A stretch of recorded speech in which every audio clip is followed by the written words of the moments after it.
March 4th chapter meeting of World Information Network. This is our 4th meeting of 2015. Grand year that it is.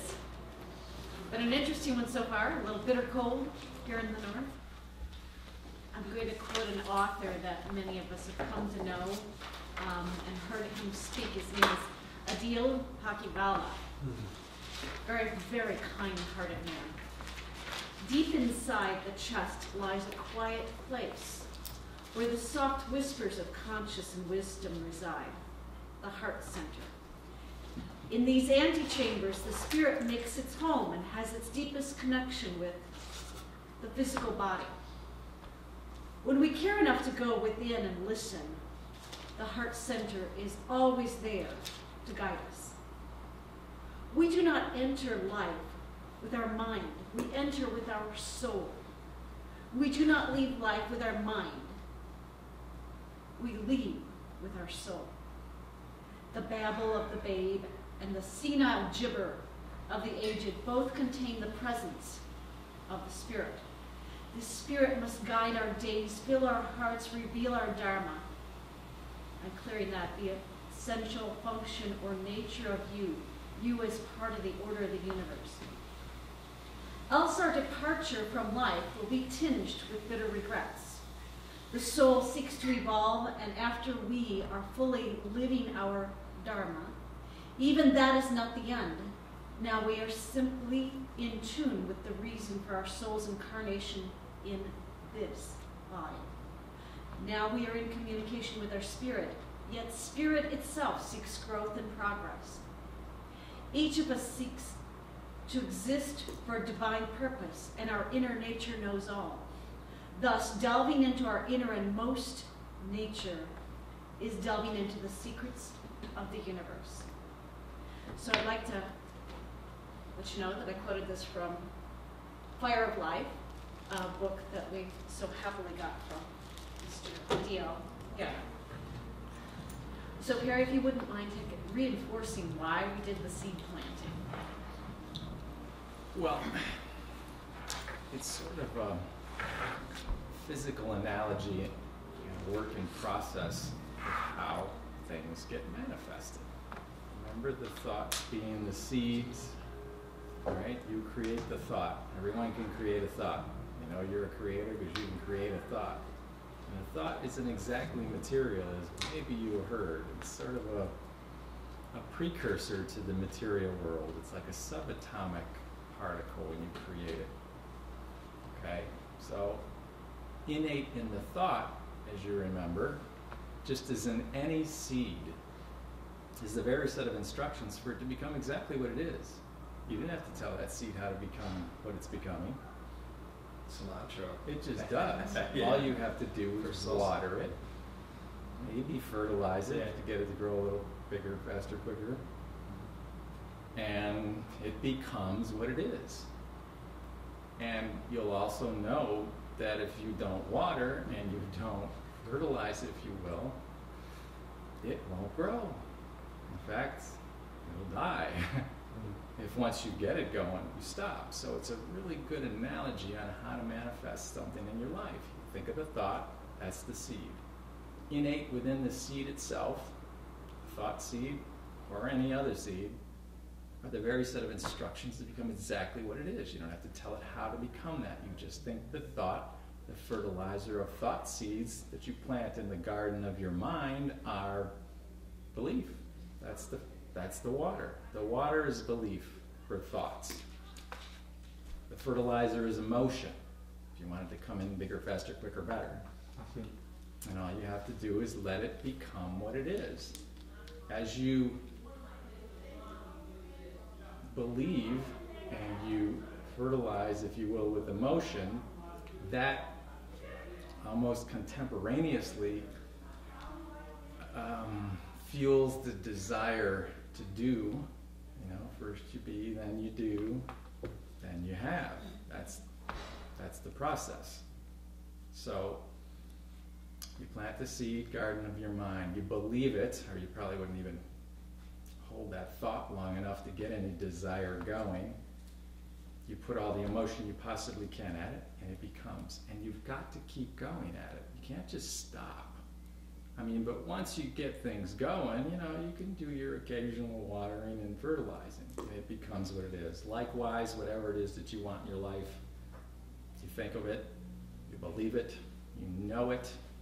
Remember, faith is the... Right? There you go. Go ahead with the rest of it. And the evidence unseen.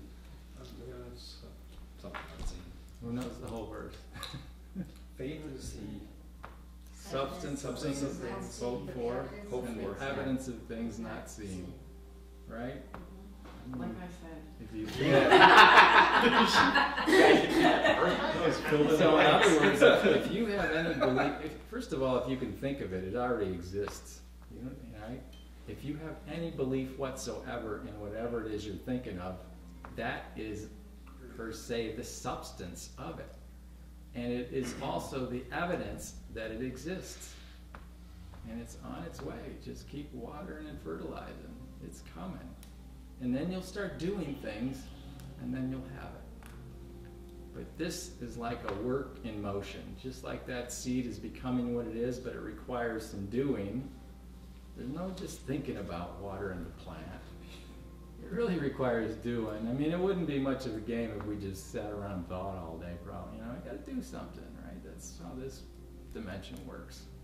So it's a nice physical manifestation of how things become what they are. Start out as a thought. Start out as a seed. Water, fertilize, become. Thank you. Well done. Okay, in our last meeting, we completed the process of comparing a few words. We went over disseminate, truth, provide, training, and disparage. Everybody good with those words? Okay, great. And Paula presented her thoughts on the Code of Honor Tenet 1, never desert a comrade in danger or in trouble. We had a discussion about the fourth tenet, never disparage yourself or minimize your own power, your own strength or power. And then we individually explained our clay model, our Play-Doh that we were playing with, and created something that represented the opposite of disparaging oneself. We looked at the concept of admiring and appreciating oneself for your own strength and power. And each one of us individually presented our original thoughts that really helped us all get to know one another, and the drills are helping us become more of a cohesive, creating more bonds, more neural pathways for us as a group. So then we went over a health segment, and we reviewed some food additives that were recommended for you to avoid. These culprits sold as food ingredients, however, do cause health problems. And just to expand upon that a little bit here in our meeting tonight, I did a little bit further look at the word excitotoxins. And what are excitotoxins? They're chemicals that excessively stimulate nerve cell receptors called neurons. The receptors are what allow the brain to communicate with itself and with the other nerves within the body. When they are exposed, those nerve cells are exposed to excitotoxins, they fire impulses at such a rapid rate that the neurons become exhausted, damaged, and even killed from the excessive stimulation. So it's like fireworks going off in your brain when you're consuming MSG, aspartame, sucralose, saccharin, Splenda, which is maltodextrin, anything glutamate, hydrolyzed, yeast extract, and sorbitol. Those are the primary list.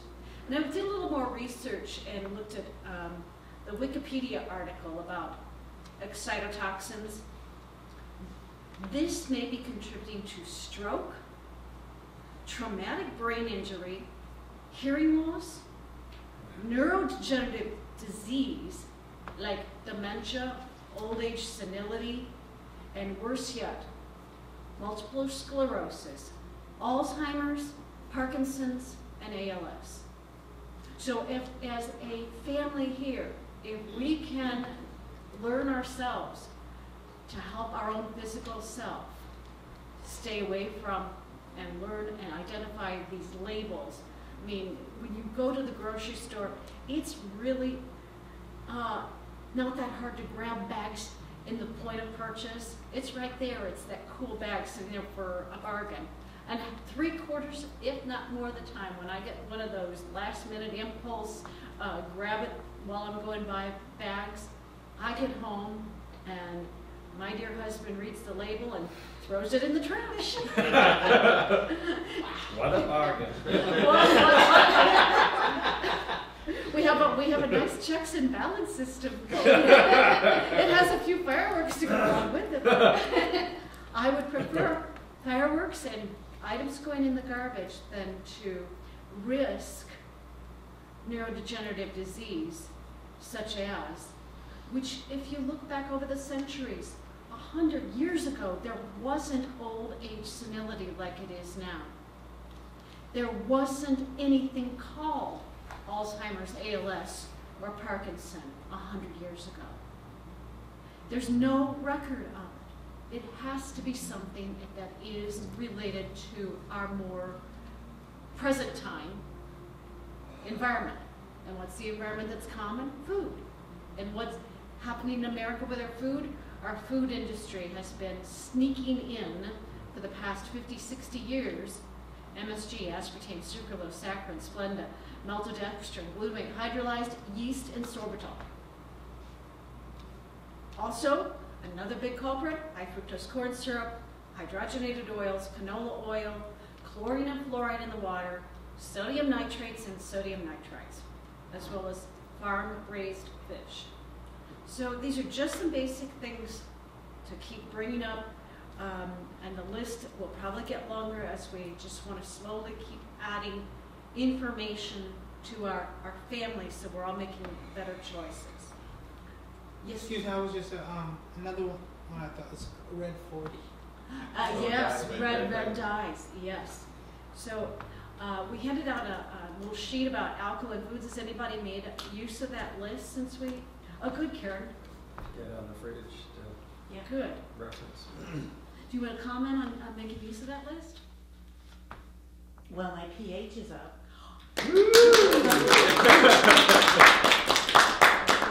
just that, here below 7.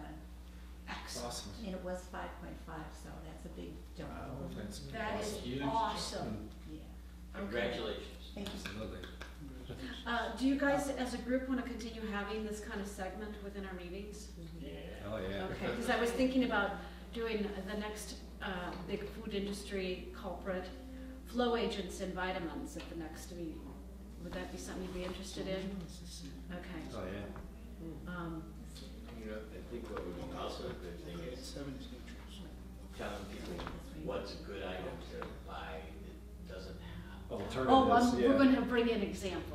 Yeah, Awesome. because we've had to do, there's been a Visual. lot of research done within our household on the vitamins that don't have flow agents, the vitamins that do, and we've got boxes of still good supplements and vitamins that are only there for should nature cause a major disaster and we have less of an economy available, but there are so many over the years that we've acquired that have flow agents. It's just mind-blowing in a way, and money-blowing, but I'd rather we set them aside than put it in, because these flow agents are actually not something that your body even knows what to do with, and we've gone over that briefly, but we'll keep adding to that as long as it's what the group wants. So now we're going to move on to our presenters. A few of you were prepared today for speaking to our group, and I have first slated, are you ready to tell us about the Never Need Praise, Approval, or Sympathy, dear Paula? Okay, awesome. So, let's take over.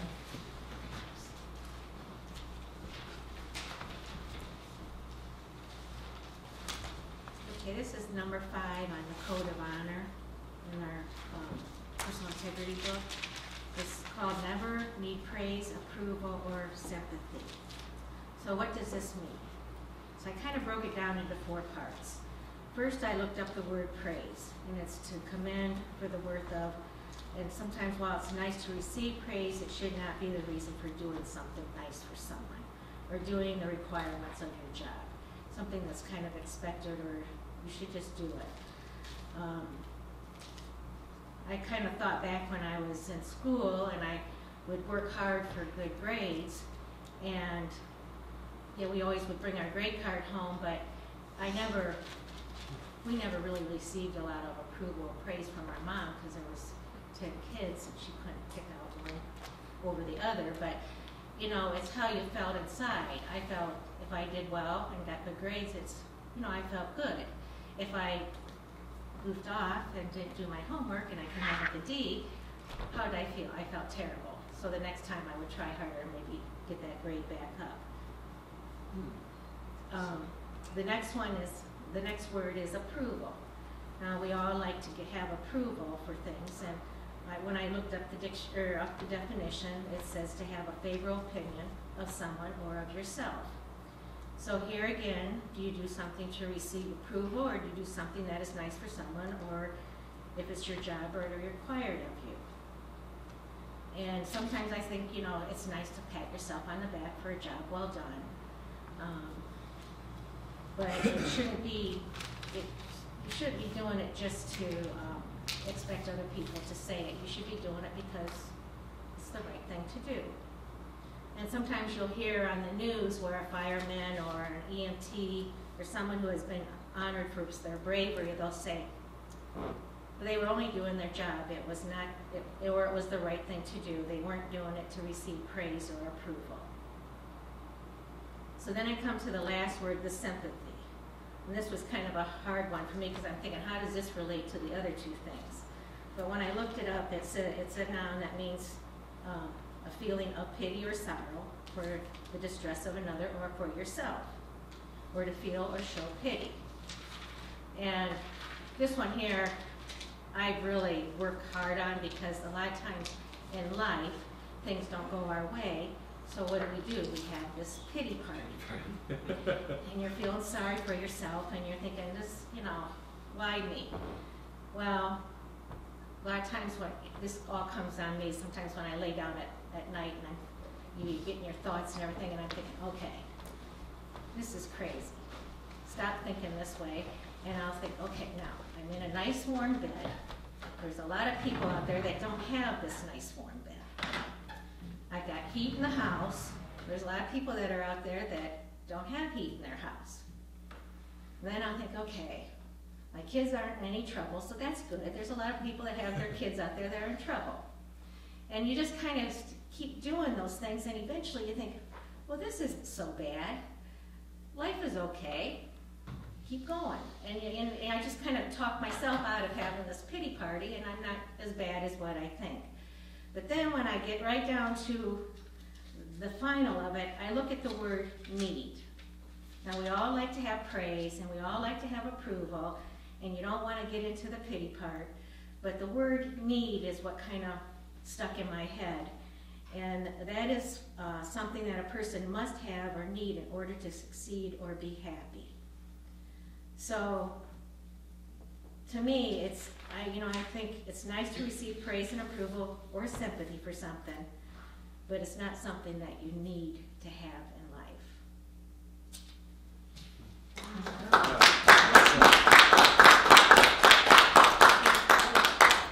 Good job. Awesome, Paula.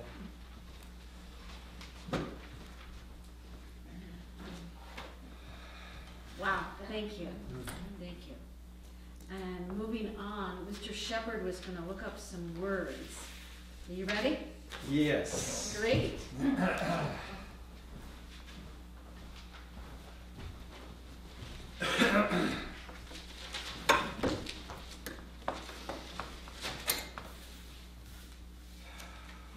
Okay. I volunteered for this because I thought there would be some difficult words in here, like contemporaneously and some other things, but I found as I was going back through this, there's some maybe some simple words that might need a little more explanation, go in depth, because the more that, you just take for granted that we're using in some of the trainings, I kind of understood. And I found that some of them have changed over time. So I'll start with God. We use this word a lot, and it's really a very simple 3-letter word. If it was just two-letter word, it'd be barely a word, go. You add D to it, it's God. It makes it a small word, but it's really simple. But if you dwell on it a little bit more, it's really big and encompassing. It's a really big subject. Okay, so I delved into that a little bit. And I have some other words that kind of go along with that, but since we use it a lot in the training, I wanted to define it and maybe use it in a few sentences, actually inspirational quotes. That's my forte. In the Webster's Dictionary, the first definition is God is the supreme being, the creator and ruler of the universe. The second one is one of several deities. And there's a third, supreme being, considering with reference to the sum of his attributes. So I want to come back to that. That's kind of interesting. Also, I have some other, but I wanted to just discuss God for a minute. And with some of the quotes, I've got, I was trying to use these in a sentence. I thought an inspirational quote was even better. So one of them is that God's 3 answers to your prayers are 1, yes, 2, not yet, and 3, I have something better in mind.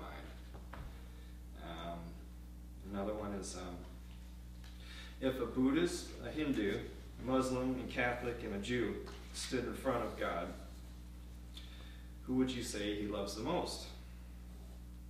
These 3 questions are really just one. Have you actually convinced yourself that God plays favorites? And live in such a way that if people should see you, they could see God's goodness in you. And that's really important. There's an important subject there that I want to talk about for a minute. And well, these are all nouns, by the way. I'm using this in a noun form as definition. This one's interesting. God is a verb from Buckminster Fuller. Wow. Kind of like create instead of creation, or creator. Create. All right. So use kind of a verb. That's really cool. And you are beautiful. I know, because I created you. I made you, God. And this all these kind of come back to something that I want to talk about. I started out with, I sway more towards spirituality, as I just kind of learned myself better than starting in with the Christian, not the church side of it, the religious side. And it's nothing, I don't want to offend anybody with the religion versus spirituality. But I found, at first I thought God was, I was always confused between Jesus and God. There's a big G, little g, and then just like pictures on the ceiling, this big guy figure, powerful, clouds and fire and lightning bolts, and he's got all this power, and somebody you don't want to piss off. So, and he created all this thing. This is a busy guy. I'm thinking, how do you do all this? All right. And then as I got older, and with some of this training, I'm coming more and more into finding that it's not just, it's like this one supreme, it's usually a guy in reference with church, sorry ladies, it could be a girl, but it's a person, or it's one individual, one supreme figure out there separate from us instead of part of us. And what I'm finding is it's more, there's part of that in us. I mean, some of these quotes we're talking about the sum of his attributes, and the goodness in us is seen by how you act. I created you, and we talk, and you talk about some of the quotes from the Bible, and God made man in our image. So that means, There's potential that part of us is Him, we're part of God. And all of a sudden that just kind of changes the whole aspect of things, and that we are more powerful creators. We're not separate from this bigger being concept, and we're just a product. We're actually part of the whole process. And it was just bringing back to center here more recently with me, more powerful, and in the process of we're doing the creating, as well as we're part of a bigger thing, but also we're part of that. Make a smaller fraction, maybe, of a bigger source. So I was just curious. So my definition of God actually evolved from something over here separate to something more. It's changing and it's getting bigger and expanding. And I was just curious if anybody else had any definitions or anything to add to that, or if they found that changing over time. I can add to that. You got a few more words to go, right? No, I mean, I could do other in case it wasn't something that anybody wanted to really contribute. Well, here's got what I'd like to definitions, but- contribute to that, in that I want to relate that to level 1 training. And level 1 training, when I started to get into the first part of the foundation of it, I wanted to show you that this is not a new concept, that we are spiritual beings, or as the title says, that we are a powerful spiritual being. Okay. What I wanted to first do to lay that foundation was to show you this concept is, as old as the written history that we have. And I started everyone out with a book, which is really a collection of books that virtually everybody's familiar with. The Bible, the Christian scriptures. There's a lot of books in there. But I started out with the most familiar thing to virtually everyone, to show you that this concept is like way back, okay? And then I started to quote a little bit from that. I mean, I went further into the other, although well-known, less studied things like the various huge cultures we've had, the huge civilizations, from the Romans to the Greeks to the Egyptians, all the way back to virtually the oldest probably record of religion we have, to the Hindus and what they believed, just to show everyone that this concept is not new, that we're spiritual beings, that a spiritual in the sense of non-physical for now, just a basic definition here, that some non-physical entity or entities created all of this. So then I start you out with chapter 1 in Genesis in the Bible, Old Testament, which was in the beginning God created the heaven and the earth. And then I interpreted this for you, or at least defined God for you, from not only the perspective and meaning of the time, but what the word was in its original language, which, well, I mean, it was written in Hebrew, but it was also written in Greek. And if you look up the word, and I gave you the word that keys to what they call the Strong's Concordance, which is a key to virtually every word in the King James Version. So it would be easily and readily available for you to look up. I mean, with the internet, virtually everything is, but this is the most widely used key to King James. And we found out that the word was Elohim in the original language, okay? And then we found out, if you looked up Elohim, that this word was used in the plural sense, not in the singular sense, as everyone seems to think. And as Dan kind of came to his ultimate conclusion that, wait a minute, this isn't some singular, someone, big fella sitting on a cloud dictating rules and regulations and, just making all this happen. Because in the original language, this is Elohim. And Elohim, there is a specific singular Hebrew word for God. Elohim is more a pluralistic use of that term. So I'm trying to tie a few things in for everybody here in the beginning. I'm trying to set the foundation to stand on, and then further allow your imaginations to roll a bit as we go through the segments, and then get to a more specific toward the end when you realize what you are, because the whole thing's about figuring out what you are. So here we have, in the beginning, God creates heaven and earth. God is the word Elohim in Hebrew. It ultimately means plural. So we're talking more than one here. That's the general use of the term. And then I get into another concept where it says, the fool has said in his heart, there is no God. And I do this, and then I quote from something called the Septuagint, which is a very accurate Greek translation of the Old Testament. And I quote a kind of a lengthy quote that gives you a very good understanding why it would be pretty foolish to say there is no intelligence, if you will, behind all this. To think it just all happenstanced its way here is ridiculous.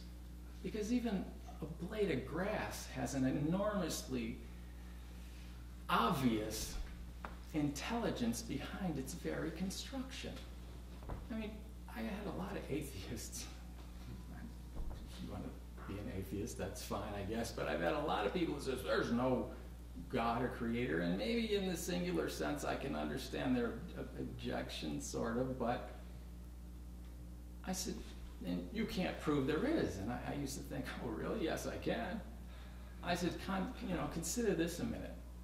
I said, if you were walking through the woods and you saw an F-16 sitting there in the middle of the wood, just sitting there, right? F-16 fighter jet, that's a fighter plane. It's a jet military plane. It's a pretty advanced one. I said, would you think that the winds and time just blew that baby together? And they'd all say no. No, absolutely not. No way. I said, well, did you ever look at the construction of just a sparrow? A little bird? A sparrow. We're going to compare apples with apples here, right? We got a fighter jet here that they said there's no way the winds and time could blow that together, but they're going to say that little bird there somehow came from pond scum, started throbbing, and just developed all that stuff to make itself what it is. And my suggestion is, look, that sparrow is 100-fold plus more complicated than that F-16 fighter jet. Right?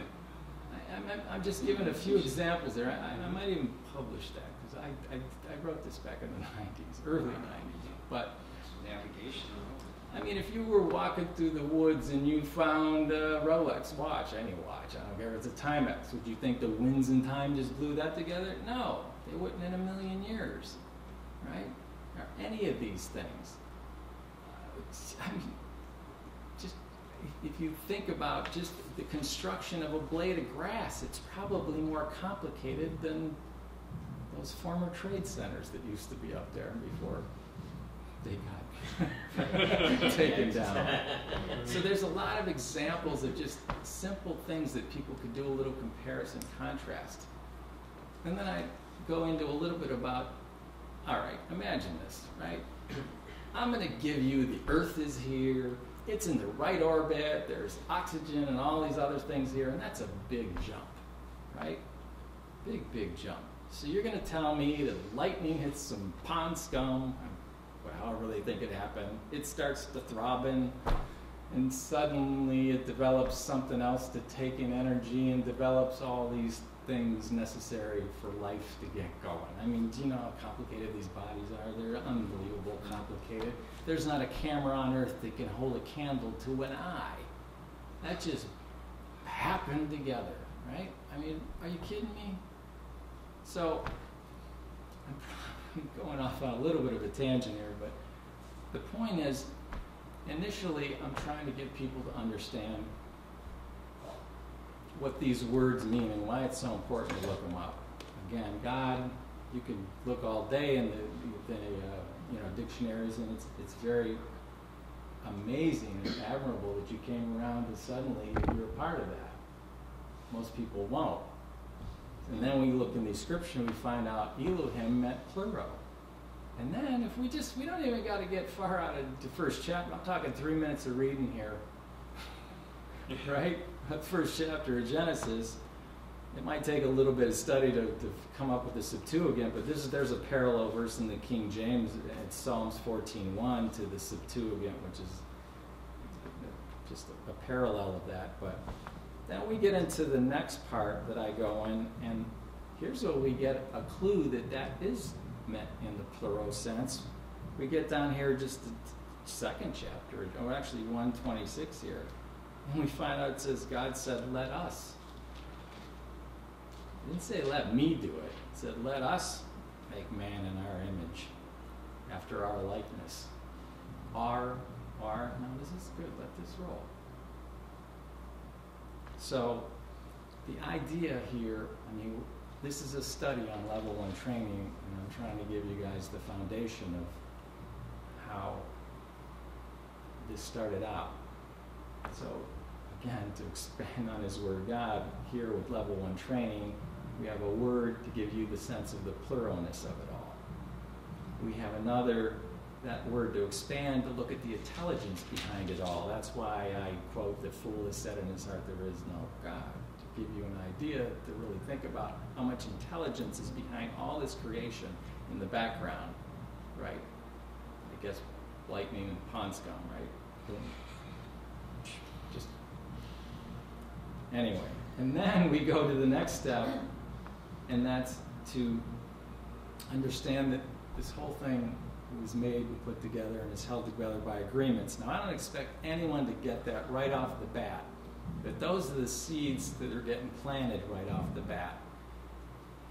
The surface I'm just trying to get you to understand here is that there is a huge amount of information readily available. It's almost always been at your fingertips to realize that, they've been telling us we were spiritual beings from recorded history, how far back you want to go. And I'll kind of let it go for there. I mean, I could go on, but if we could backtrack just a moment to what Dorothy was talking about and expand upon that concept a little more. I'm switching channels now for you guys. Yeah, right on. Because we might as well take these things to a full conceptual understanding, if you will, for everyone before we move on. And whatever material we don't cover, we just get on the next one. Because it's really necessary to take these steps, because they are the foundational structure upon which you'll build everything else. There is so much in this level 1. It's not that long. But the depth is monstrously deep on each one of these paragraphs almost, if you really start to look into them. But to talk briefly about what you said, Paula, so we can expand upon that just a little bit, you made a really good point. I mean, it's a super point on that one tenet in the code of honor, gone over in personal values and integrity. And that's not to need that approval or that praise. Yes, as you said, absolutely. We all certainly love it. It's certainly very welcome to be praised and approved of what we say. But we can't do it because of a need, or we'll be doing it for the wrong reasons, right? If we do it for the right reasons, although praise and approval are great, we won't need it, because we'll understand what a huge part we are of all this. We're all part of this little play here, this little game here. And anything we do to improve any part of those dynamics, if you will, any part of those aspects of what we are, and we're a part of all of this, and if we mess with any of it, it messes other things up, right? If you just do stuff that's good for the self and really doesn't have any positive effects on the planet or your family or your groups or your mankind in general, or even the whole universe, if you consider it all, it's not going to be ultimately good. So without going too far into that, the point is this. If you know you're doing the right thing and you understand, and you do understand this, maybe not fully consciously, but you do understand it on a higher level, if you will, whether you consciously realize it or not. When you do things for the right reason, the benefits are just tremendously huge for everyone, including yourself. So you really won't need the praise and approval, although it's really nice. And you'll probably really resent anyone that gives you the opposite, but you'll realize that they just don't get it. And unfortunately for them, they're going to have a little hard road to go. So ultimately, you don't want to need this to be happy. And to bring that last idea in, if you need praise and approval or sympathy to be happy, your happiness moments will be very fleeting. Right? You will, if you're basing your happiness on everyone else or some environmental, something outside of you, you're rarely going to be happy. Chances are you're going to be pretty unhappy. So that's why you don't want to need these things, because if you do, you'll never get what you're ultimately after, which is the whole point of this club, to give people tools, training, workshops, things like this, to ultimately give them the tools for freedom and to be happy, whatever that is for them. I mean, whatever that takes for them. Right? That's the goal here. So there it is. I think Mika said it once. You said the planet needs a club like an organization like this. It needs this. Very, very wise perception. Wasn't that awesome? And our next presenter, ta-da, Beverly Weaver.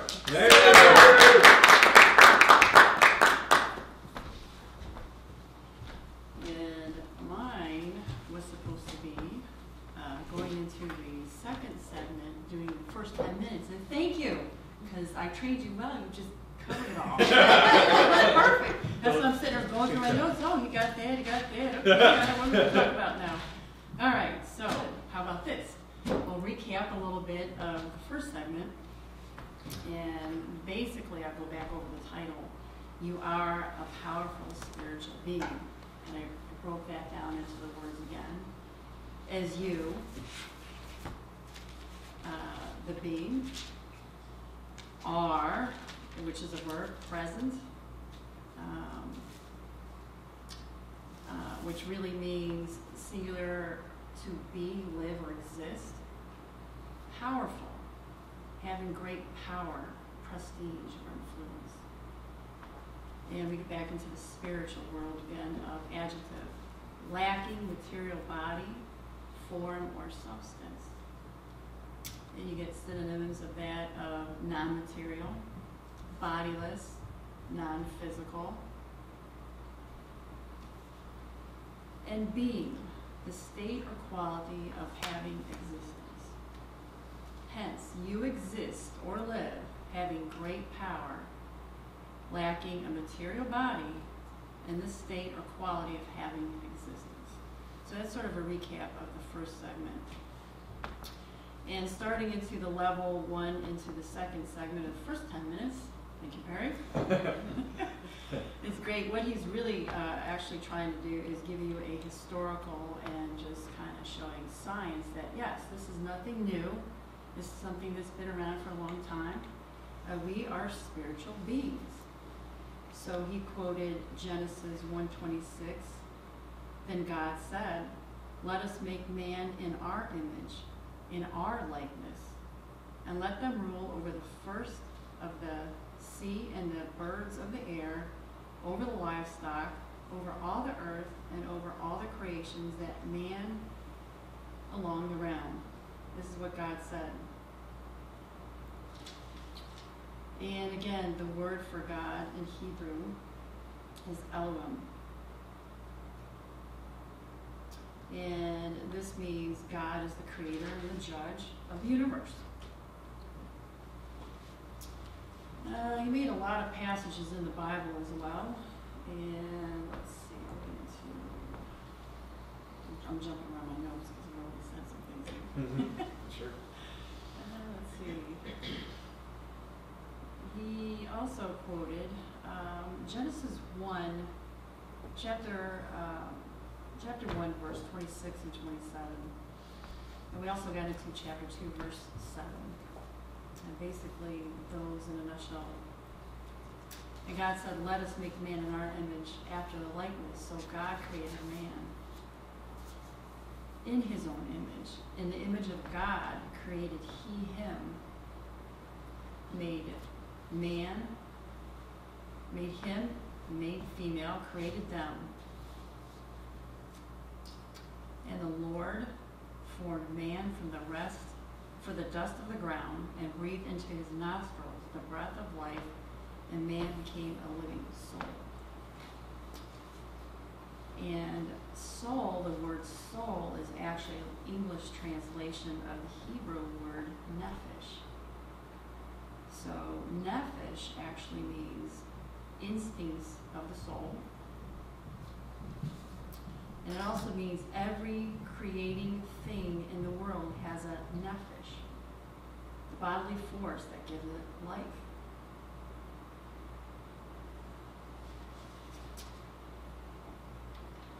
Let's read another reference here.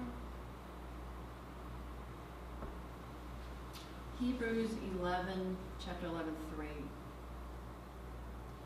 We understand that the worlds were formed by the word of God, so that the things which we see were not made of which do appear. Again, what we see isn't what it is. We're bodiless, we're spirits, we exist, we're infinity. In the New Testament, or in the New International Version of the Bible, this means we understand that the universe was formed at God's command, so that what is seen is not made out of what is visible. Again, we keep going back to the non-visible. Bottom line is this, that the Bible makes many references that the fact that us being spiritual beings is not a new belief, or that the spirit, non-physical, is responsible for the creation of the universe. There's also other sources, King James Bible, from other cultures around the world, talking about non-physical spiritual beings, and he made reference to the Egyptians particularly. And he went on to talk about the pharaohs in the tomb. This is why they were buried with items that they figured they would probably need in the afterlife. And whatever they couldn't fit in the tomb, they would just, create on the walls of the tomb. So it could be something really big. And this gets into the point that it's already been proven in science that the brain exhibits the same reaction to both an actual or imaging picture of that exact same thing. So in other words, the Egyptians already knew this. That's why they drew it on the wall. So however big that was, they couldn't fit in there. In their way of thinking, that's okay because it's here. It's the brain doesn't know the difference. It's the same thing. So in other words, just to kind of give a little mass to that, I'm going to have a couple of pictures here. Awesome. Here's a picture of a nice Hawaiian beach. Okay. Yeah. It's me feeling good right about now. Yeah. So in Good other choice. words, your brain is looking at this picture, okay?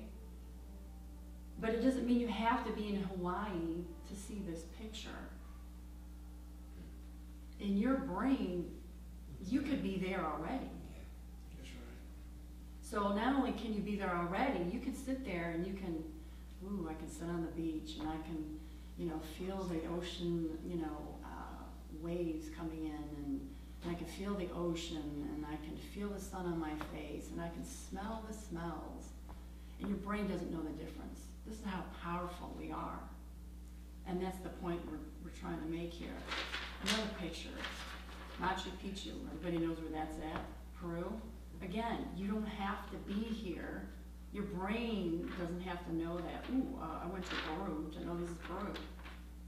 So that's what the Egyptians did when they do their little doodles in the tomb and stuff, so. And they knew this is a very, very powerful thing. Your brain doesn't know the difference. That's pointing out just how powerful you really are.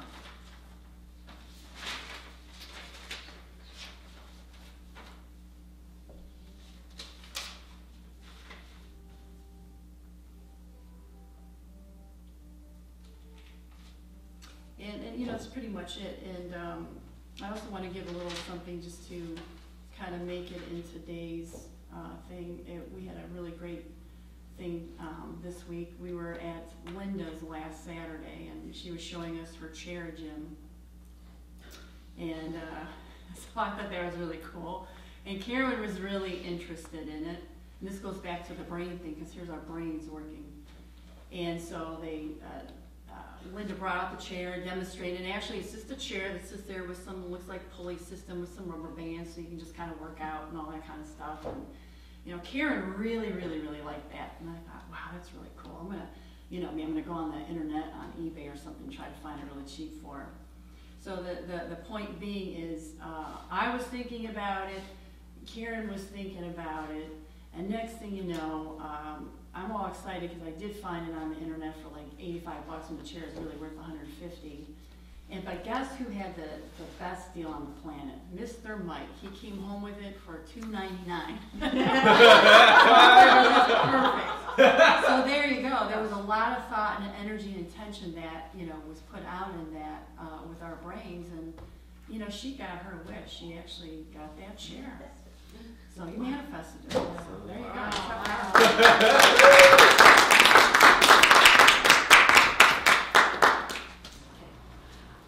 Thank you so much, Beverly. That was absolutely incredible. And when she talks about imaging and pictures, and on our promo for the event, this photograph is our speaker, Donna Scott Nussarella. She and I are in Scotland on the island of Iona.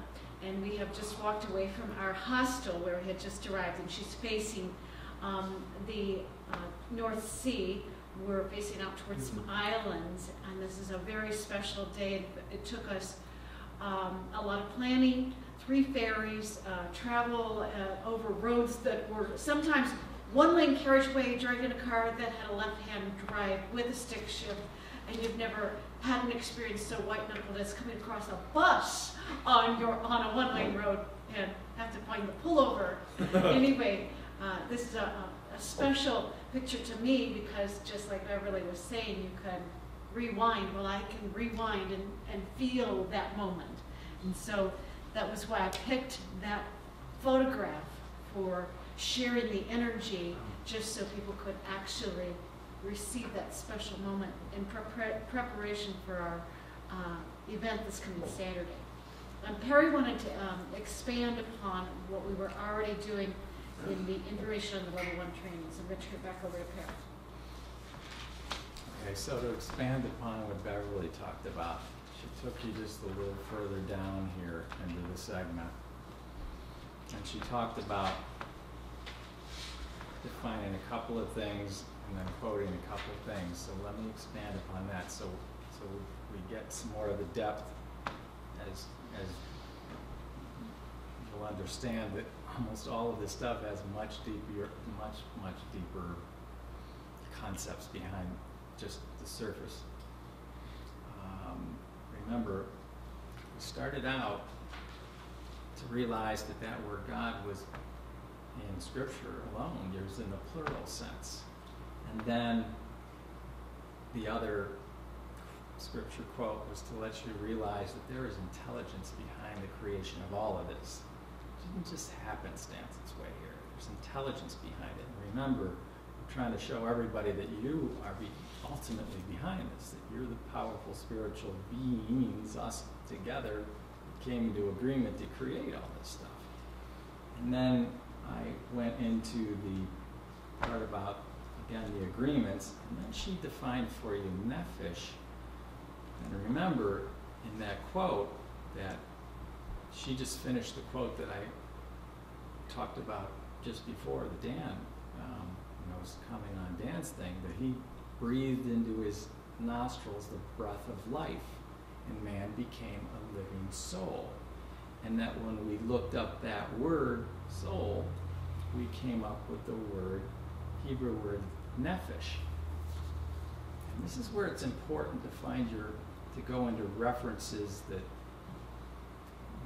that are very in depth and not just a precursory definition, especially when you're dealing with 2,000-year-old writing and a whole nother language on top of it all.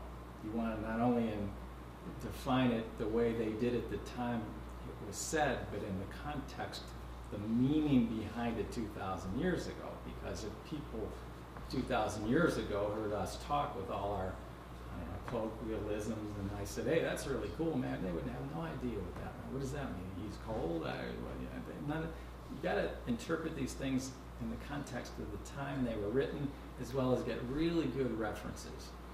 So, again, I used Strong's because it's just a well-known and very well-researched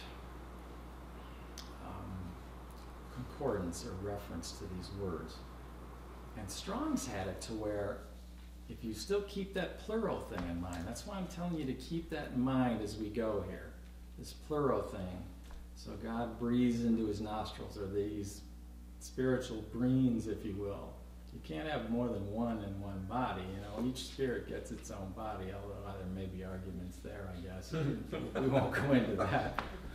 You might have lightning bolts going back and forth in the maternity ward for all I know. That one's mine. But aside from that, a little humor, that word nephesh, if you get into the depths of what it means, and I quoted in here for you what the translation is. And it's not only, now if you're looking at one spiritual being for one body, that's generally the rule. Usually, sometimes one spiritual being divides itself into two because they got issues, and you'll see twins. But that's another whole concept I don't want to get into. The definition for nephesh, and thinking about an individual spiritual or non-physical being entering a body, is that spirit, that word nephesh denotes not only that the breathing in is of the substance of the living being doing so, but is the seat of its emotions, its passions, its appetites, and the activity of the mind, will, and individual character of that being. That's why everybody here is an individual character. It's not all one being per se, right? If you're all one being and you want to expand, and I mean really expand without creating a bunch of robots that would probably get boring because you program them, even though you could probably get some elaborate programming going, you'd know you're dealing with robots. You'd have to jump out there and take a huge risk and actually endow this separation of yourself, although not total separation, because we've gone into that in the later segments, how that works. But you'd want to endow them with the very ability that you have per se. When I used to read that verse, a long time ago, it says in the beginning, God created man, made man in his own image, and the image of him created he him. And I used to think about that, created he him. And I used to think, okay, I got it. If he is him, then him is he, then I am him, and he is me. Wow. Can you do that? Do that 3 times fast. And so I take you a few more verses into backing that up, even though I didn't say that in the training. This is just something I entertained in my mind when I was reading this stuff. And I say, I give you verses from John here, 14:9. He that hath seen me hath seen the Father. This is Jesus talking. And I am in the Father, and the Father in me. He that believeth the works that I do, shall he do also, and greater works than these shall he do. Again, the concept of you have individual, powerful expansions, if you will, of the source of life itself. Individual expansions, separate but apart, by choice. These beings have to have their own choice, or they're robots. They have to have free will, or they're robots. And they do. And we do, I should say. And I quote a few more things here. Corinthians. I was quoting John 14th chapter. These were verses 9, 11, and 12. Then I went into the 1 Corinthians 3:16. Know ye not that ye are the temple of God, and that the Spirit of God dwelleth in you? So, again, you're still looking at that as the pluralistic sense of the expansion of the very source of life, if you will. Because it wants to become as well. And there's only one way to become more when you're already everything. And that's the sort of, well, I'll leave that to your imaginations for now. And I quote a few other things here that kind of bring that concept home, right? That also tie into the writings that we're seeing not only in Christian scripture, but in Egyptian tombs, and the Greeks, and the Romans, and all the other, the Hindus, some of the greatest civilizations that we know of. That's as far back as our history seems to go. It certainly goes a lot further back than that. But just to deal with things that are readily available, I don't want to go outside of and have a bunch of conjecture and theory, even though I could probably back a lot of it up. Why not just deal with what's readily available?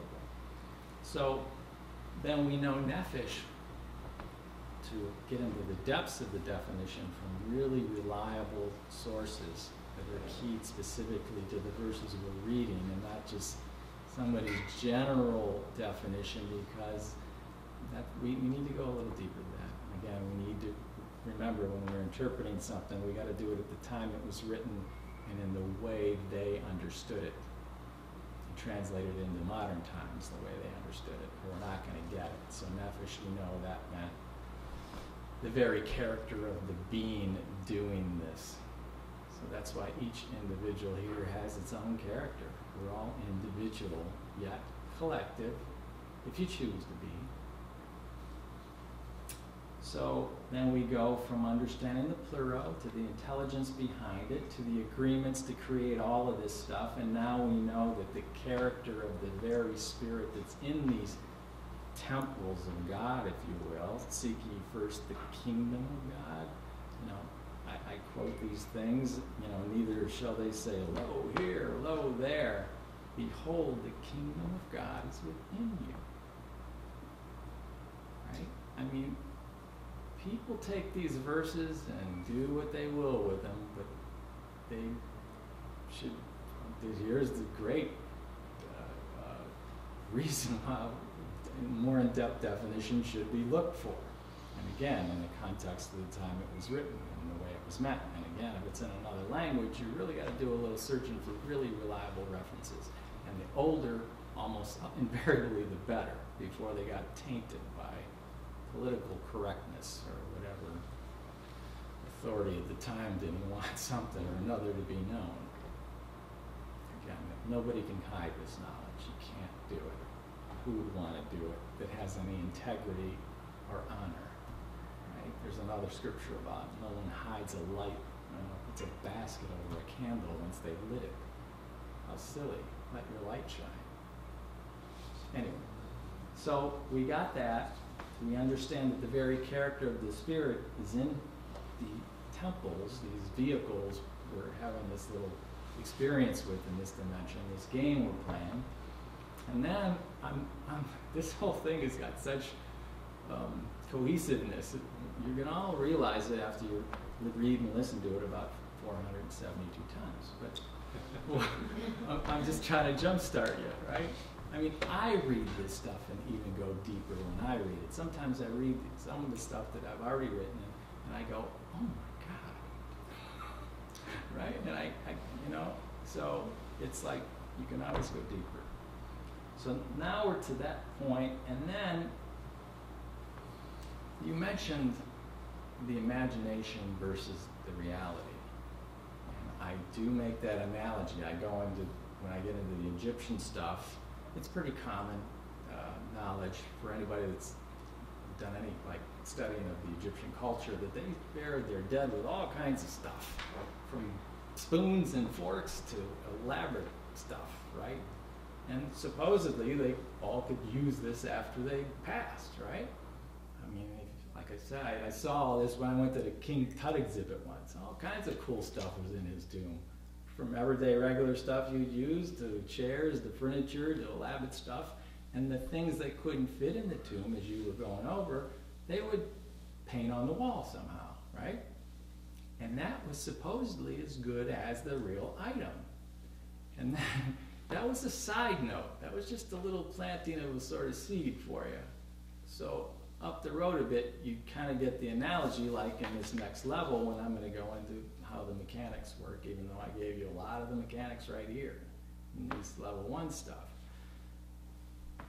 When they'd connect electrons to brains, and they'd say, okay, they'd play a tape or have a woman scream, right? And they'd record how the brain reacted to that. And a dog bark, and I don't know, a car go by or something. And then they'd say, okay, imagine a woman screaming. And they'd look. They'd do, imagine a dog barking, imagine a car screeching its tires, whatever. And then they'd look at the two little charts that had all the jaggedy lines on it, and then you could almost interpose them because the brain, the energetic interpreter of what's going on around it, not you. This is like a device we use, sort of, and we don't really need it, but it's part of the game. It's part of the fun of doing things in this dimension. So the energetic interpreter, if you will, the brain, if they took the actual woman screaming and the imagined one, it's like, oh my God, they're like virtually identical. So the point really that I was just side noting at that point, because I didn't want to get into that yet, is that the brain, or the interpreter of all this energy around us in whatever configuration it is, whether it interprets it with sound, sight, smell, taste, kinesthetically with feel, doesn't know the difference between the imagined and the actual physical, if you will, manifestation of it, and if you want to call it that, because we all, as I start you off realizing, we're talking approximately 1 trillion to 1% material. So if the brain doesn't distinguish, the brain being the energetic interpreter of this stuff, doesn't distinguish between what we call the real and what we call the precursor to the real, that you understand and know that that is the precursor to the seemingly solid, though not that solid, about 1 trillion to 1% solid. So that's where it starts. You got this? That's where it starts. It's yeah.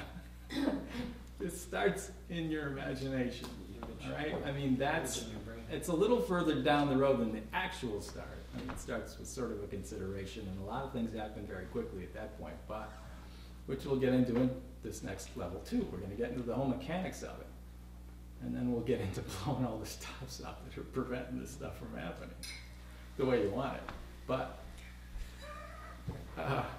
that was just a side note to kind of throw it in there for you. It's like, planting a carrot in the tomato patch, because we got to learn about the carrots eventually.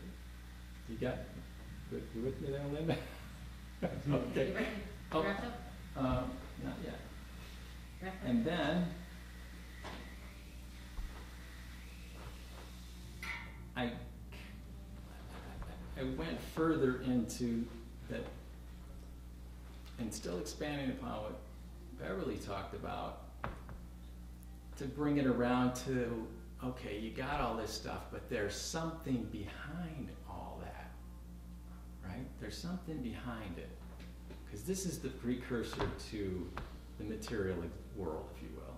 And we know that all consists of atoms. So this is pre-atom. And all the physicists are telling us, well, there's a bunch of forces at play here, and they got different names for them, but we can't say exactly what they are. We'll just call them a force. So that's leading you into the next step. See how the foundation's getting built? See how there's much more depth to this stuff? We know the atom, proton, neutron, electron, and they know something's holding that whole thing together from just flying apart. But we can't put our name on it other than force. And at this point, I'm just saying we know something's behind it. And ultimately, we're going to get to the point of what the something is being you. But there's a lot of road in between that. And there's a lot more than what you just read on the surface. So when you're doing your definitions, get reliable sources. And you gotta really, really search a bit if you're talking old writings at the time of the writing, really reliable sources for definitions. And I think I gave you some food for thought. That's it. Go. I was just going to tell you guys, if you want to write this down real quick, because this came up earlier when we were figuring out the segments. In the written text, and for those watching the video, by the way, I'll do the announcement. The text of the whole level 1 is there so you can read it. Segment 1 is pages 1 through 8. Sometimes it's hard. I didn't write welcome to level this in the text because it would make no sense. It makes sense in the audio, but not in the text. So level 2 is page 8 through 13. Segment 2. Segment 2. Segment 3 is 15 through 24 page. Segment 4 is 24 through 31. And segment 5 is 31 to 42 in the written text. So just so you know how to break the text down into approximate segments. Thank you. Can you do all one? I did. Then you should go first. I should go first. Perry says I should go first. Well, I represented me as like a energy source, like a ball of light, sunshine, a star. And I'm radiating rays down upon this body that's enjoying some quiet, prayerful time in a natural setting, and sitting on some green grass under a tree and just contemplating the beauty it is just to exist. With beautiful hair. She's talking to a tree. Awesome. Wow, that's a good picture. 300, yeah, I'm 300. Okay. Okay, I'll go. Yay, Pear. Well, very simple. He's a peacock. Lucky Yeah. guess. The blue is a representation of me behind the body. The spectrum of light representing the lines to the body. And the body has obviously represented itself. I gave it all 7 red, orange, yellow, green, blue, indigo, and violet that I could find. Chakras? And corresponding to the chakras of the energy centers. Probably could have drawn more, but that's it. That's my depiction.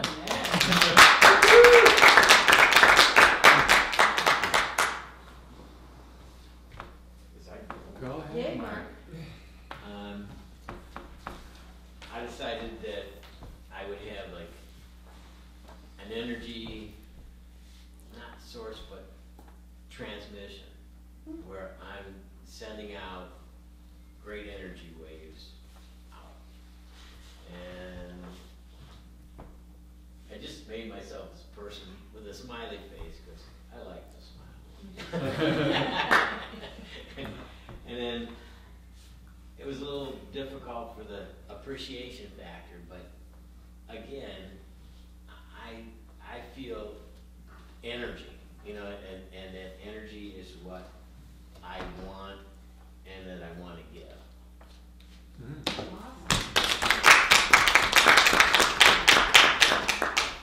guess that would be me next. Yeah. All right. All right, my symbol is infinity, because you know, being that spiritual being, I can be anywhere, all over the place. And this is my body here, and that is surrounded by that. But I'm also surrounded by light, since I am a light being. It's coming at me. And I represented that with the orange, and yet also giving out with the rays of like the sun, and I'm surrounded by the sun of the light energy.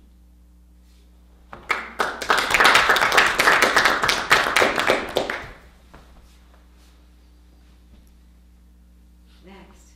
No.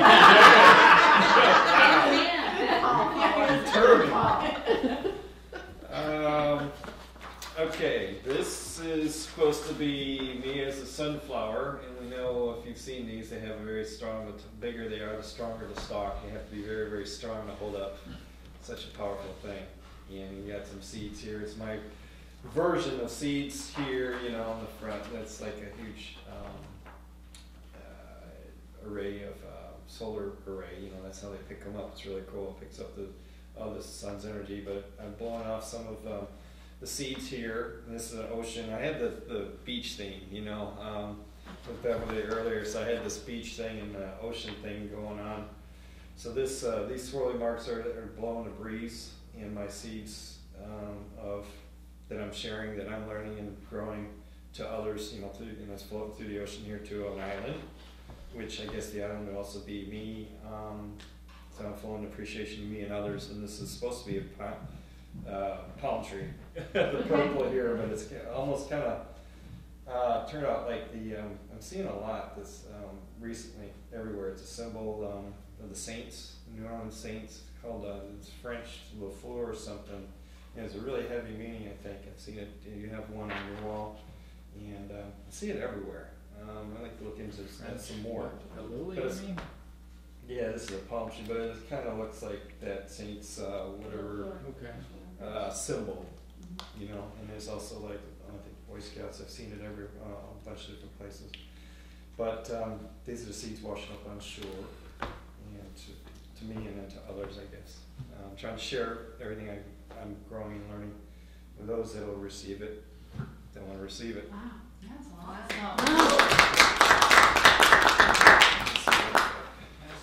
I want to hear this. There's an artist. Yeah. Right. Represents a book because I'm a writer, and the 2 + 2 = 4, which symbolizes truth, and then the cross symbolizes my faith, and then the heart is love, and then at the bottom for my body I chose my brain. Awesome. And then I think that's how it looks, but then also, and then around it is that energy field, which is the mind, you can say, and then over here it shows gratitude. Wow.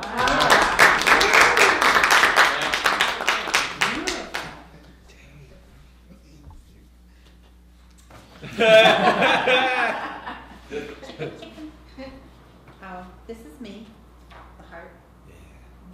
Okay, and this is my spiritual, the sun and the rays going down on top of me. The God source is at the bottom, coming up and giving more love. And that would be not just to me, but to everybody. And then the rainbow, he promised us a rainbow, and that's the energy of the beautiful light that he sends to the earth. Wow, that's great. All right, Beautiful. pop that one. Okay. I represent the hearts that we are all heartfelt, we are all pure love and heart is love. My body is represented by the tree, and the hearts are within the tree. And this feeble thing here that's really blue is supposed to represent, is a river representing water, being the spiritual nourishment to all of the. Wow. Wow. Awesome. Mr. Cameron, what do you wish? So everybody got the point. So, in wrapping up, I thank you all for being here and being a part of our WIN family. We had some great input from Perry. After we wrap up, we can talk about the future activities. Don't forget to donate to the contributions for renting this lovely space. And we'll, by email, get a few volunteers to help create our next mastering, the Success Mastering course. This on the 14th? I gotta look at the dates again. 18th, yeah. So our next meeting will be a WIN overview and review and training. So, okay. I'm being corrected, but it's our next meeting is going to be focused on WIN overview. In that meeting, we do encourage and invite guests. Okay. Thank you, Mr. Cameraman.